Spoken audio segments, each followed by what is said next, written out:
Baik jamaah, kita kembali lagi bersama kami di Jalan Dakwah BTV, meraih berkah menuju terbaik itu hanya versi Allah, ya tema kita hari ini. Dan nanti kita akan membahas juga melihat sisi baik dari hal yang tidak kita inginkan. Nah, kita akan lihat tuh. Tapi sebelumnya saya akan membacakan seperti biasa nih, ada pertanyaan dari jamaah yang ada di rumah, dari netizen yang masuk melalui Instagram kami di @jalandakwah_btv_official. Sudah ada dari @danuarta. Assalamualaikum Jalan Dakwah. Izinkan saya sedikit curhat apa yang saya alami. Saya baru cerai dari istri. Lebih tepatnya istri saya yang meminta cerai karena cinta yang saya turutin, meski hati saya pedih sekali. Alasan istri minta cerai karena masalah ekonomi. Gaji saya disebut tidak cukup untuk dia. Cerai ini adalah hal yang sangat tidak saya inginkan. Tapi sampai detik ini saya belum bisa melihat kebaikan dari takdir yang tidak saya inginkan ini.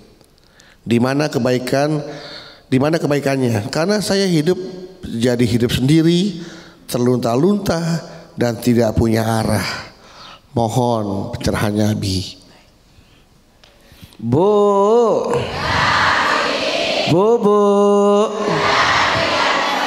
Alhamdulillah.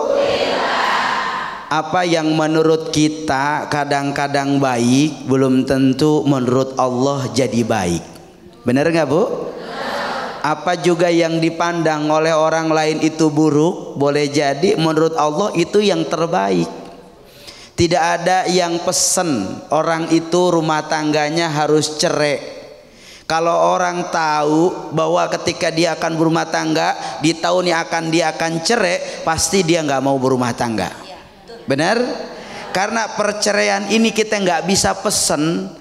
Perceraian ini bukan sesuatu yang menjadi kepastian dalam hidup, tapi itu adalah sebuah perjalanan yang mana Allah Subhanahu wa taala memilih itu menjadi jalan terbaik saat ketika menurut Allah lebih baik buat kita. Apa gunanya rumah tangga kalau di dalamnya hanya akan banyak pertengkaran, satu sama lain tidak saling memahami, ada emosi yang tidak bisa disampaikan, ada kekecewaan yang terus-menerus terjadi, maka Allah tidak mengizinkan itu semua terjadi. Boleh jadi karena terlalu banyak masalah itu, perceraian jadi solusi terakhir untuk saling menenangkan satu sama lain. Benar apa enggak? Betul. Jadi apa yang Allah pilih kepada kita belum tentu itu buruk buat kita. Allah sengaja mematahkan hati kita dengan tujuan apa? Agar kita hanya bisa bersandar kepada Allah. Allah sengaja mematahkan hati kita agar apa? Kita percaya bahwa Allah sedang dan akan menyiapkan hati yang menghargai dan menyembuhkan kita. Ternyata betapa berarti kita kalau kita di tangan orang yang tepat. Betapa jadi istimewa kita kalau berada di orang yang tepat. Nah, Allah saat menghancurkan hati kita, saat menderita diri kita, saat kita sakit hati, hakikatnya Allah sedang dan akan menyiapkan orang yang mampu menjaga hati kita. Insya. Sehingga kalau demikian apa yang harus kita lakukan? Husnudzon ilallah, berprasangka baiklah kepada Allah. Kenapa? Kita harus mampu melihat sisi baik dari apa yang tidak kita inginkan. Kita harus mengetahui sisi baik dari apa yang itu menurut kita tidak sesuai. Boleh jadi saat Allah memisahkan kita dengan orang yang kita cintai, hakikatnya boleh jadi menurut Allah, Allah sedang dan akan menyiapkan yang terbaik buat kita. Insya Oleh karenanya teruslah husnudon dengan apapun yang Allah berikan kepada kita. Teruslah punya sangkaan baik, teruslah berpikir positif, teruslah berpikir bagaimana kasih sayang Allah itu luar biasa sama kita. Mungkin kalau kita bahagia kita bakal lupa kepada Allah, tapi di saat kita dikasih ujian, kita dikasih cobaan, kita dikasih kesulitan, ternyata ini jalan kita lebih dekat kepada Allah. Banyak orang duitnya banyak, hartanya berlimpah, tapi mereka tidak dikasih kenikmatan iman. Benar? Tapi ibu hari ini dikasih kenikmatan luar biasa. Apa kenikmatannya? Allah pengen ibu duduk mengingat Allah. Di mana duduknya kita mengingat Allah ini adalah kenikmatan yang belum tentu Allah berikan kepada orang lain. Kita dalam keadaan sulit tapi dekat kepada Allah. Kita dalam keadaan ujian tapi makin dekat kepada Allah. Kita dari dalam keadaan susah tapi kita masih dekat kepada Allah. Kalau ada orang duitnya banyak, hartanya berlimpah tapi makin jauh kepada Allah, apa maknanya? Allah sengaja membuat dia lupa dengan nikmat-nikmat yang Allah berikan kepadanya, sehingga dia makin jauh dari Allah. Maka inilah yang harus kita bangun. Hadirkan husnudon kepada Allah. Apapun yang Allah berikan kepada kita, takdir apapun yang Allah hadirkan kepada kita, di mata Allah tidak ada yang sia-sia. Betul apa betul?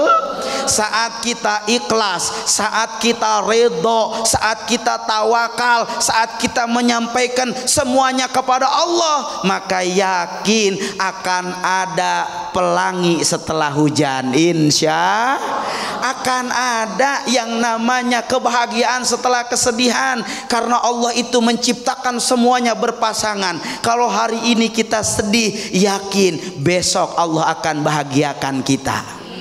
Kalau hari ini kita sedang bersabar, yakin besok akan berikan kita jadi orang yang bersyukur kepada Allah.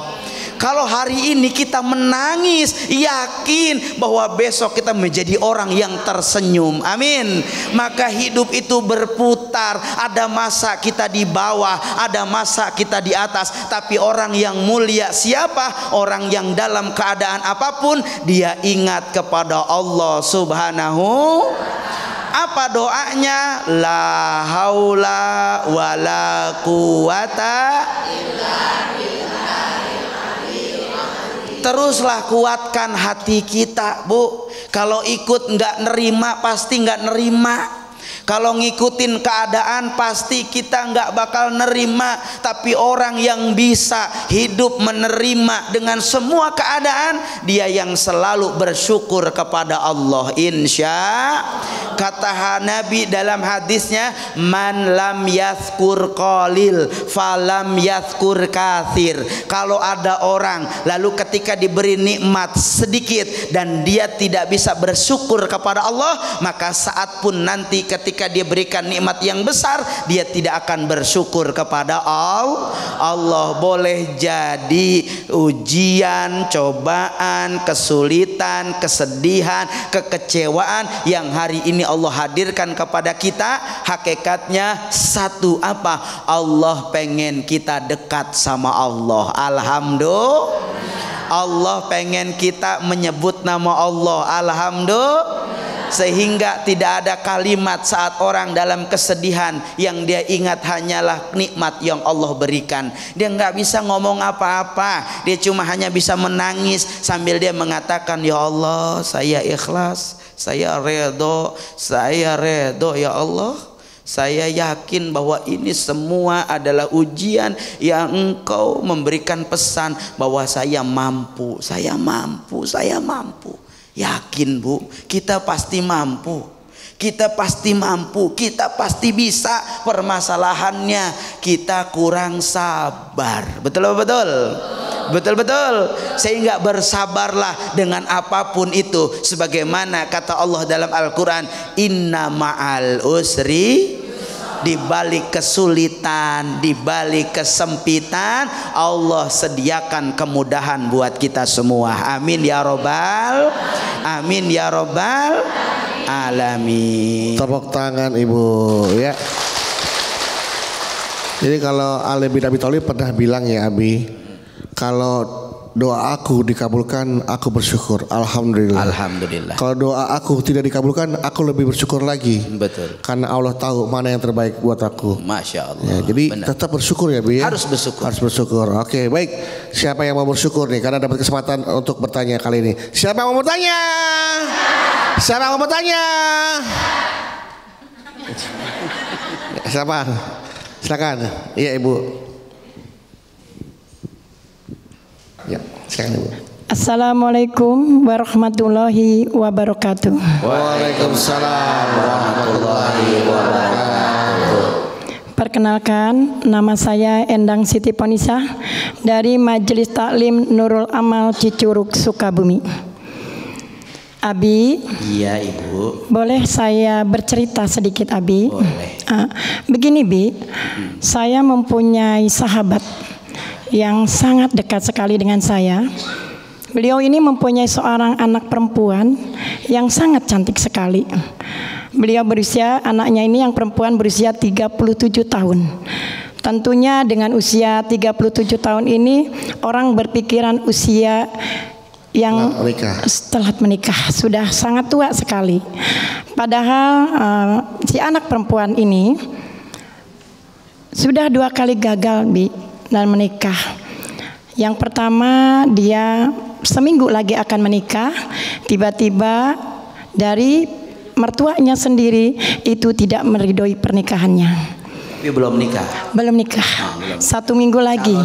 Calon mertua. 1 minggu lagi. 1 minggu lagi. Undangan udah disebar. Sudah disebar. Yang kedua kalinya juga sama beliau akan menikah kembali. Namun kecewa si calon suaminya ini kembali lagi kepada cinta pertamanya. Mundur. CLBK ceritanya. Iya Bi. Nah, siapa sih Bi yang nggak ingin bahagia Bi? Benar. Pasti dia pun ingin bahagia.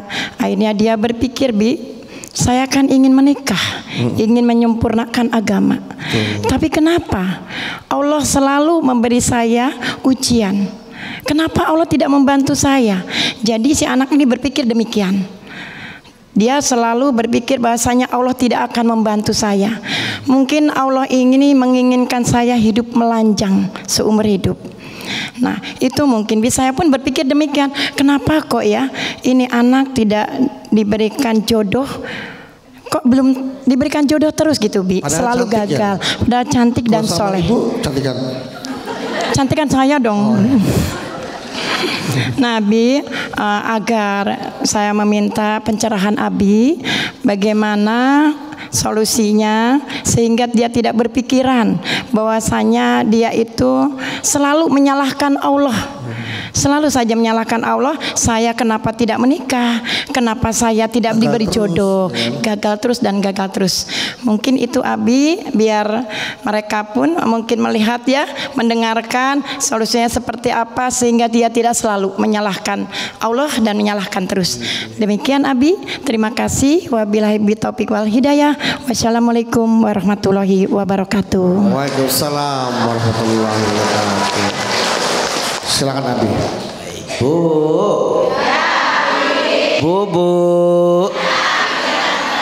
Alhamdulillah. Pemirsa Jalan Dakwah dimanapun berada, Masya Allah, bahwa disinilah letak kita ini tidak sempurna. Bahwa disinilah kita harus menyadari bahwa seluruh yang terjadi dalam diri kita itu semua atas kehendak dan izin Allah. Sehingga saya katakan tadi di awal, kita nggak bisa memesan apa yang menjadi keinginan kita.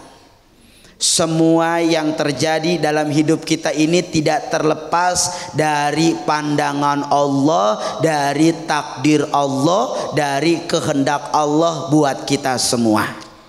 Yang kadang kita nggak bisa fahami, yang menurut kita sebenarnya baik, ya, tapi ternyata itu belum tentu baik dalam pandangan Allah.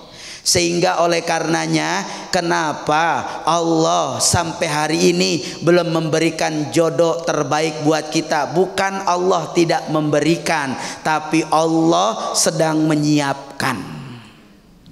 Kalau kita minta ke Allah, kita berserah ke Allah, kita yakin bahwa Allah yang memberikan setiap pasangan kepada kita, dan itu memang yang menjadi hak Allah, tentu kita nggak usah takut atau malu dengan omongan orang lain. Karena Allah lebih tahu dengan apa yang menjadi baik bagi kita semua. Justru dengan tidak jadinya pernikahan itu, dari yang pertama sampai yang kedua, di sini ada campur tangan Allah. Kenapa ada campur tangan Allah? Karena Allah nggak mau kalau akhirnya nanti terjadi pernikahan, seorang perempuan yang cantik, rupanya, akhlaknya bagus ini, tapi ternyata dalam rumah tangganya dikhianati. Dalam rumah tangganya tidak ada keharmonisan, dalam rumah tangganya tidak ada kebahagiaan, maka di sini ada campur tangan Allah. Apa maknanya? Berarti Allah tidak mau kita ada dalam kerugian. Allah nggak mau kita ada dalam kesusahan. Allah nggak mau kita di tempat atau diterima dengan orang yang salah.